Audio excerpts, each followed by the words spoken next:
Minnesota Fighting Vikings have been trying to rebuild that offensive line for, it seems like, I don't know, since 1961, probably. And the Vikings have poured a lot of resources into the offensive line, but yet again, they find themselves needing a body, especially on the interior, since tackles are pretty good with Darisaw and O'Neal, but the Vikings do need to add some more players on the interior. Now, free agency, possibility as Brzezinski clears up some money. But Daniel Jeremiah, NFL Network, he's said that the philosophy on how you build an offensive line, it's changed just a little bit. So DJ was on his annual conference call with the Media Jackals talking about the draft, and this is what he talked about on the offensive line. Now, this topic came up because I think it was the Giants beat writer, and he was talking about, well, they obviously have to take an offensive lineman at 5 or 7, and then DJ was talking about, well, if Evan Neal and Ike Ekwonu are off the board, what are you going to do? Force a pick? But here it goes.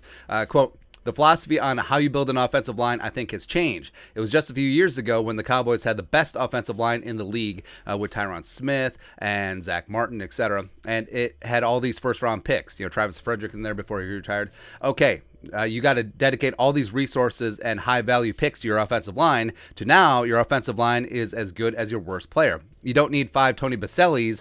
You can't just have any tomato cans out there. And you can build that in the middle rounds. You can find really good offensive linemen in the second and third round. I went back and looked at the last 5 Super Bowl winning teams. That's 25 starting offensive linemen.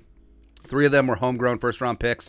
4 were day 2 picks. 7 were day 3 picks. So day 2, rounds 2 and 3. Day 3, rounds 4, 5, 6, 7. 1 was a UDFA, and 10 were veterans acquired via trade or free agency. So you can build an offensive line without using all of your first-round picks to do it. So that runs a little bit counterintuitive to traditional thinking. But also, you think, first-round pick, yes, premium pick, but also that's 1 round. That's 1 lotto ticket that has a roughly 50% chance of busting, where you can stack up a bunch of these middle round dudes and just really get after on the offensive line. You look at the Chiefs this year, where all the hype was about the trade for Orlando Brown Jr. and signing Jumpin' Joe Thuney. But what about Creed Humphrey in the 2nd round? What about Trey Smith in the 6th round? Both of them starting on the offensive line, and both of them did a great job, especially Creed this year. So, I mean, if the Vikings...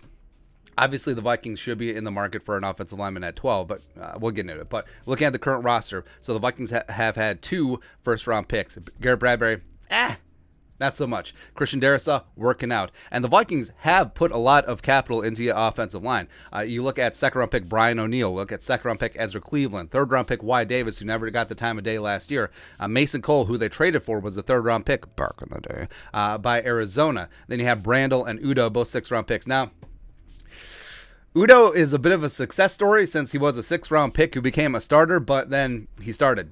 Not so much. But I'm still rolling my guy, Kyle Hinton. Hopefully a new scheme, new regime coming in as a 7th-round pick out of Washburn. He can actually get something done. But, I mean, I still think that Wyatt Davis can be a serviceable starting right guard. I still think that some of these guys who just need the time of day and can work up. So you're looking through, I mean, Wyatt Davis, 3rd-round pick. That's where your bread could potentially be buttered. And especially in this draft, even though Linderbaum at 12, if he's there, I would do it. But the Vikings can certainly maneuver around day 2, day 3, and pick up a couple of guys who could easily earn a starting job to start the season or at least midway through. I mean, Zion Johnson is a guy I've had a draft crush on for 3 years.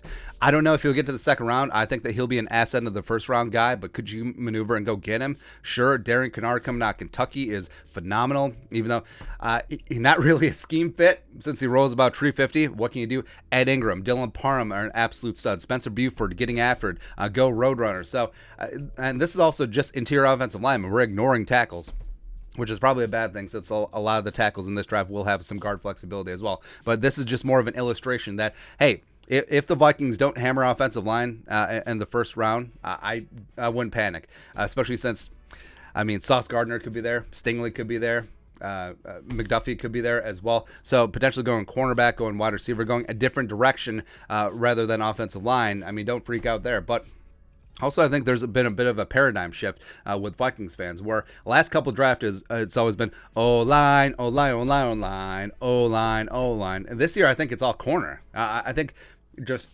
taking the temperature of the fan base rectally, I think the majority of fans out there, they do want that cornerback in the 1st round. They do want Sauce Gardner at 12, which I'm all aboard, man. Sauce Gardner is going to be absolute nail driver, pipe hitter, just an absolute stud out there. But Yeah, I'm looking for. I've sort of changed my mind on this as well, and this is even before hearing DJ's thoughts, which really cemented my position. Is that there are so many damn good offensive linemen that go day 2 and early day 3, where hey, especially guards, you can just pick through and just add some more beef. And the Vikings offensive line, I mean, they're close because you look at this, you just need someone to replace Bradbury. Yeah. Move Bradbury to fullback or blocking tight end, don't care. And if Wyatt Davis steps in, and if you do get a guy, or so say you're able to get Zion Johnson in the back end of the first round or the second round. Zion Johnson also took a lot of center snaps at the Senior Bowl. So Wyatt Davis or Zion Johnson at center. So you got Darisaw, Ezra, Zion, Wyatt, Brian O'Neill. Baby, you got a stew going. That's just one piece. That's just one. And hell, we're not even talking about, hey, free agency could be a factor in. Brian Allen, Austin Corbett coming over from the Rams, James Daniels from the Bears. Probably not sure. Might be a little bit too spendy. But plug one of them in, and then guess what? In those middle rounds, if you find some value on the offensive line, you get some depth in the interior offensive line as well as at tackle. Baby, let's go. Let's go, man. So I'm excited. It's one of the first few years where it's like the offensive line is just so close, man. Just one piece. One piece. So you don't have to roll a tomato can out there in DJ's words. But there you go. But your thoughts are thoughts on Daniel Jeremiah's thoughts. The philosophy on how you build an offensive line has changed. Let us know in the comment section below. Subscribe for daily Vikings takes. Want to support the work? Put a little something in the Venmo. But until next time, Skol, production value.